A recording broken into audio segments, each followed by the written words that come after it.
Often we tell stories from our country, but today we're going to tell a story about an exorcist from abroad, from this netizen's street. There is indeed a friend in the UK named Andrew who graduated in theology from the University of St. Andrews. The University of St. Andrews is the third best university in the UK, and his theology program ranks among the top in the world. Andrew has been part of the choir since he was a child. The choir is a group led by the British Church, and they participate in all major church activities feel the thumb from life. Firstly, one must complete all the theoretical knowledge at university before interning with a professional exorcist priest. And only after passing the assessment can one become a true exorcist priest. Ordinary bishops and priests in the church are different from exorcist priests. They can even be said to be completely different professions. Exorcist priests are all under the jurisdiction of the Roman Catholic Church and are only allowed to perform exorcisms a few times a year. Andrew's assessment to become exorcist priest was an extremely dangerous task. In a small town in Yorkshire, England, there was a young girl named Emily.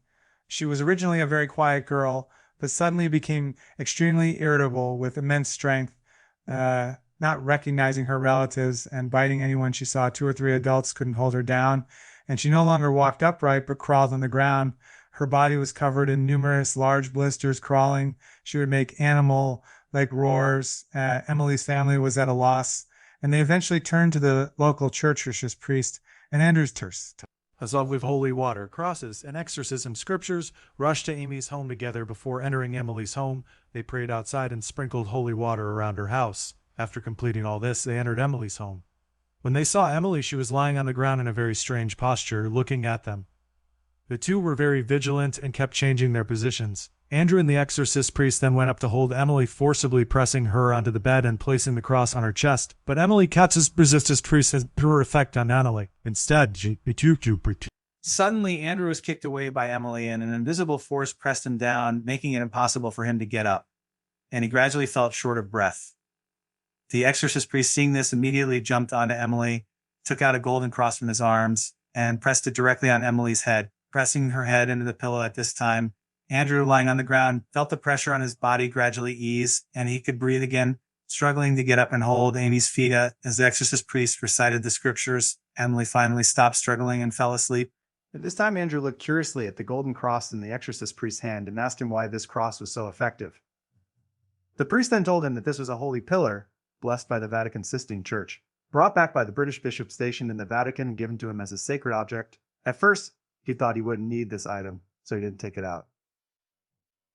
However, even with this sacred object, it could only temporarily suppress the dark angel in Emily, not expel it. The dark angel can be understood as an evil spirit. How can we expel this evil spirit? The exorcist priest said that they needed more powerful sacred objects and the help of a senior exorcist. So he sent an email to the senior exorcist in the Canterbury area. It should be mentioned that due to different dioceses, there's actually a competitive relationship when they perform tasks. So to ask for the help of exorcists from other dioceses, they must get the consent of the regional bishop. Fortunately, the Bishop of Canterbury agreed quickly to complete exorcism plan. Firstly, they took Emily to the Selby Church in York, tied up, which is the church where J2 got married, and began the second exorcism ceremony. This time they sprinkled sea salt around Emily and placed the black goat's calculus on her forehead. The exorcist priest recited more powerful exorcism scriptures, and the church choir also cooperated by singing hymns. The entire church was filled with the sound of hymns and prayers, forming a very powerful sacred force. Emily's body began to convulse violently and made a shrill cry, similar to that of an owl. Andrew's tear to pursely, sprinkly. As the hymns and the exorcist priest's scriptures reached a climax, a white light suddenly appeared in front of Andrew, enveloping Emily. In the white light, there was a figure of a white angel, but the specific appearance of the white angel was unclear, just a woman dressed in white. In Andrew's cognition, the white angel is a medium for God and humans to communicate, bringing God's will and power. At this time, Emily's expression was completely distorted, and a faint black air was emitted from her body at the same time. Then the senior exorcist from the Canterbury area made a voice far beyond a Superman's voice, reciting a scripture that sounded a bit like our lion's roar, and finally shouted, sealing with the power of the gift, "It will return to silence, you lead time." Emily seemed to be whipped by an invisible whip.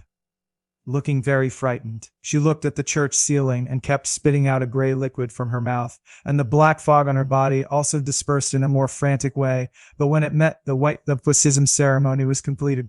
Her parents took her home, And in the end, they found out the reason it turned out that Emily and her friends, out of curiosity, had played a kind of spiritual communication game similar to our country's download by Exantia, Chinese spiritual board game. So perhaps Emily's physique belongs to the special physique we often say, which led to all this.